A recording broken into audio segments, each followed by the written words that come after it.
បាទ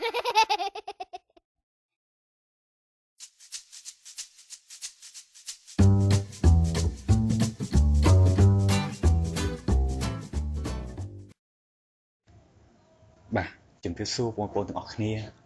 ថ្ងៃនេះជួបជាមួយនឹងលោកគ្រូម្ដងទៀតបាទស្វាគមន៍មកកាន់ការសិក្សាមុខវិជ្ជាគណិតវិទ្យារបស់យើងដោយនៅក្នុងថ្ងៃនេះដែរលោកគ្រូលើកយកនៅការបង្កើតចំណោទបាទហើយបងប្អូននៅផ្ទះកុំភ្លេចបាទឧស្សាហ៍រំលឹកមេរៀនរបស់យើងហើយកុំភ្លេចត្រូវថែរក្សាអនាម័យដោយបាទលាងដៃជាមួយជែលលាងដៃជាមួយសាប៊ូលាងដៃជាមួយអាល់កុលហើយមួយទៀតនោះបងប្អូនកុំភ្លេចពាក់ម៉ាស់ពេលទៅក្រៅមានការចាំបាច់ឬក៏នៅផ្ទះ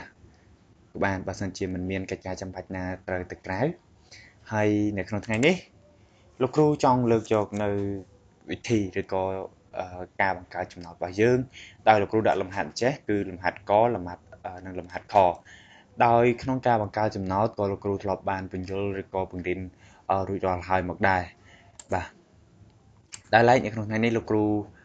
ចង់លើកជាចំណោទឲ្យបងអូនបង្កើតចំណោទតែម្ដងឥឡូវអូនមើលអញ្ចឹងហើយតើអូនអាចបង្កើតចំណោទបានដែរឬទេបាទអូនសាកមើលថាតើបងអូនអាចបង្កើតបានចំណោទទេបាទអញ្ចឹងលេខ1គឺថាចូលបង្កើតចំណោទដោយប្រើល្បះខាងក្រោមបាទអញ្ចឹងល្បះទាំងពីរនេះបងអូនគិតយ៉ាងម៉េចថាអាចបង្កើតចំណោទបានអូនបង្កើតយ៉ាងម៉េចក៏បានដែរឲ្យតែសមស្របទៅតាមប្រធានហើយបាទតោះឥឡូវបើសិនជាអត់ទាន់យល់ច្បាស់ទេតោះទៅមើលជាមួយលោកគ្រូនិងលំហាត់កទាំងអស់គ្នាដោយការបង្កើតចំណោទកនេះលោកគ្រូដល់បង្កើតដោយខ្លួនឯងណាបាទលោកគ្រូបង្កើតថារានីមានសភៅចំនួន5ក្បាលនេះអូនរានីមានសភៅចំនួន5ក្បាលពូរបស់រានីគាត់បានឲ្យសភៅ3ក្បាលទៀតបាទឲ្យសភៅ3ក្បាលទៀតអញ្ចឹងសំណួរសួរថាតើរានីមានសភៅទាំងអស់ប៉ុន្មានក្បាលអញ្ចឹងនៅក្នុងលំហាត់កនេះបាទនៅក្នុងចំណោទកនេះចង់ឲ្យន័យថាលោកគ្រូបង្កើតបានចំណោទមួយនេះចំណោទនេះបាទចំណោទក 3+5 នេះហើយលោកគ្រូបានយក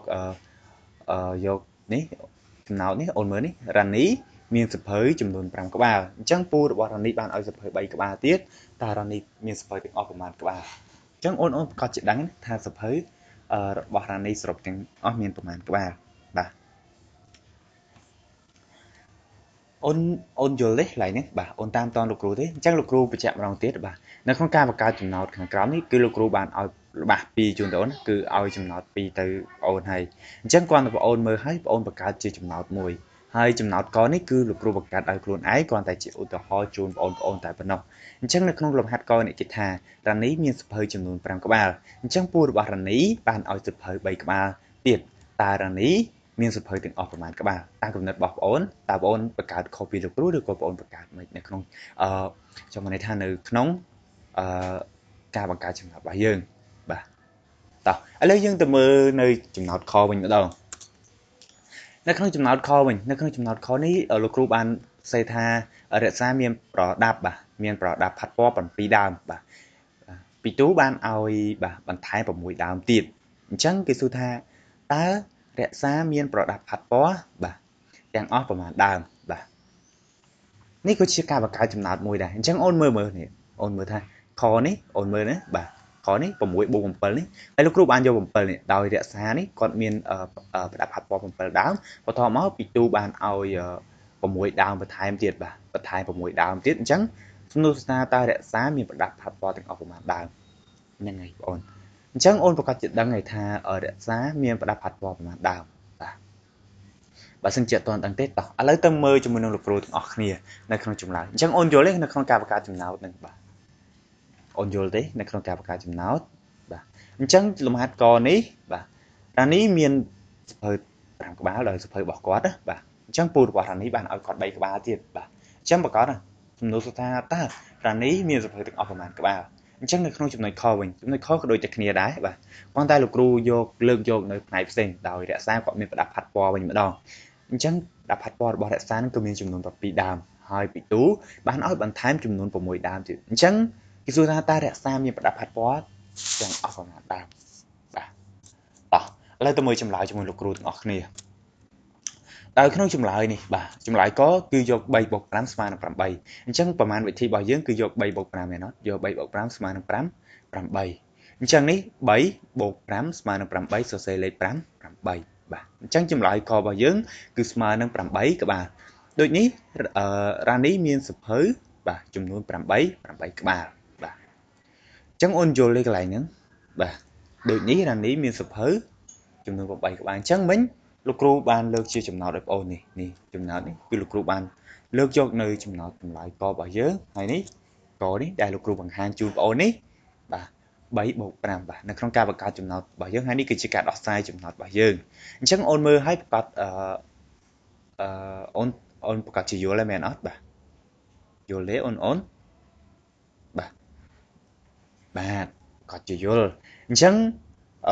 លោកគ្រូសូមចូលទៅចម្លើយមួយទៀតគឺចម្លើយខរបស់យើងដោយចម្លើយខរបស់យើងគឺយក6បូកនឹង7ស្មើនឹង13បាទអញ្ចឹង6បូកនឹង7ស្មើនឹង13ដោយយើងយក6នេះបូកជាមួយនឹង7ស្មើនឹង13សរសេរលេខ10 13បាទដោយសារតែកន្លែងនេះគឺយើងអត់មានទេគឺដោយសារតែលេខមានតែមួយខ្ទង់ដោយសារតែមួយខ្ទង់អញ្ចឹងយើងបូកឃើញប្រមាណគឺយើងដាក់មកប៉ុណ្ណឹងបាទអញ្ចឹងដូចនេះរក្សាមានប្រដាប់ផាត់ពណ៌ចំនួន13ដើមបាទអញ្ចឹងរក្សាមានប្រដាប់ផាត់ពណ៌ទាំងអស់ចំនួន8ដើមបា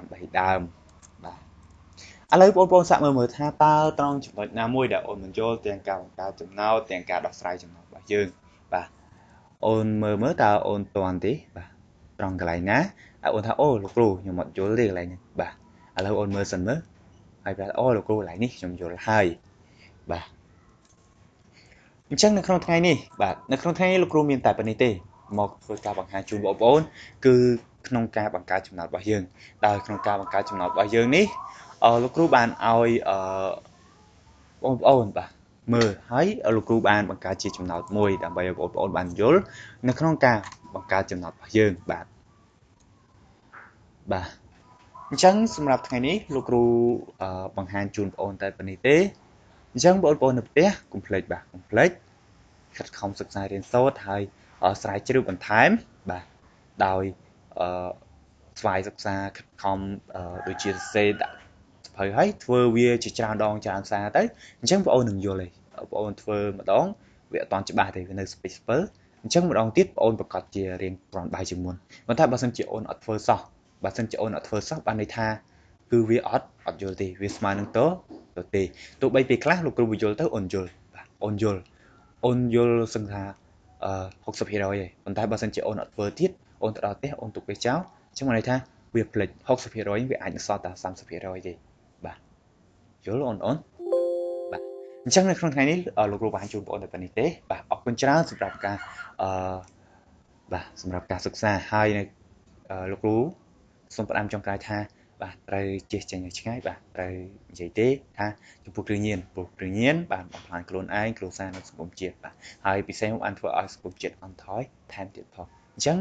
យើងជាយុវជនបាទត្រូវខិតខំសិក្សារៀនសូត្របាទតបស្នងពុកម្ដាយរបស់យើងបាទហើយធ្វើជាយុវជនម្នាក់ដែលមានសមត្ថភាពក្នុងសង្គមរបស់យើងបាទអញ្ចឹងលោកគ្រូសូមជម្រាបលាទាំងអស់គ្នាបាទអរគុណ